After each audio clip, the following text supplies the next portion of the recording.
What's going on, guys? It's Jacob, and I'm here talking about my 3 most influential books that you need to read getting started in finances or real estate. And we're just jumping right in. I actually don't have the copy of my first one because a buddy of mine is borrowing it, and you need to read our first book is Robert Kiyosaki's Rich Dad, Poor Dad. So Robert Kiyosaki's Rich Dad, Poor Dad is about the perspective of a young man who is raised by a poor family, but his buddy is fairly wealthy, and it's the 2 teachings between each family, okay? The rich dad and the poor dad. He basically goes through and shows everything that the poor teach the poor and the rich teach the rich, or everything that they should at least, okay? Because poor people use poor words, and poor words create poor people, okay? It's an excellent book. It's the very, very first book that I read that influenced me to get into finances and real estate. It'll change your life, I guarantee it. Robert Kiyosaki's Rich Dad, Poor Dad. Moving on to number 2, okay, is Napoleon Hill's Think and Grow Rich. Now, Napoleon Hill claims to have interviewed a plethora of millionaires and billionaires and was looking for the trait in common between all of them that led them to be the person that they are,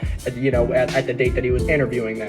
It also focuses on this topic called autosuggestion, which is the result that we have in our brain, the very, very first thought that's based off of all the previous events in our lives. So basically, if somebody's raised up in a poor household and they always hear it's too much, you know, we can't do it, this and that, always hearing excuses, you're programmed into always coming up with those same things yourselves. You're not really basically thinking for yourself when you have the very first thought that pops into your head. So when it's something negative, Napoleon Hill wants to teach you to take control of your autosuggestion. If you are always thinking that you can't do something, or there's an issue or this or that, you want to grab that thought. You want to go third person and witness your own thinking and grab it, replug in positive thoughts, okay? That's the majority of Think and Grow Rich. Excellent book, Napoleon Hill, Think and Grow Rich.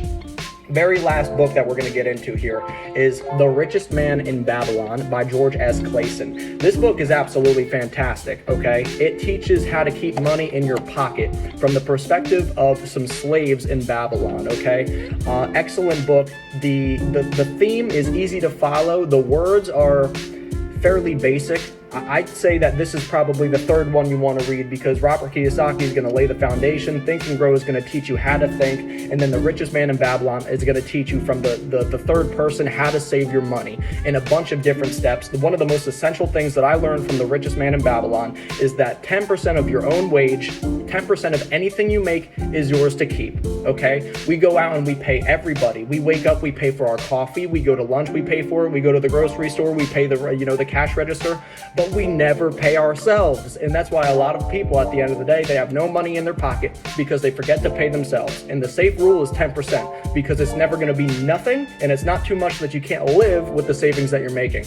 Okay, so those are my 3 books, all right? I don't have my first copy, Robert Kiyosaki, because my buddy's borrowing it, but we have Robert Kiyosaki's Rich Dad, Poor Dad, we have Napoleon Hill's Think and Grow Rich, and George S. Clason's The Richest Man in Babylon. Those are your 3. You need to read them. Come back to me. Let me know in the comments what you think, how they changed you. I absolutely know that they will. I appreciate you staying with me so long through the video, and you have a great day. It's Jacob.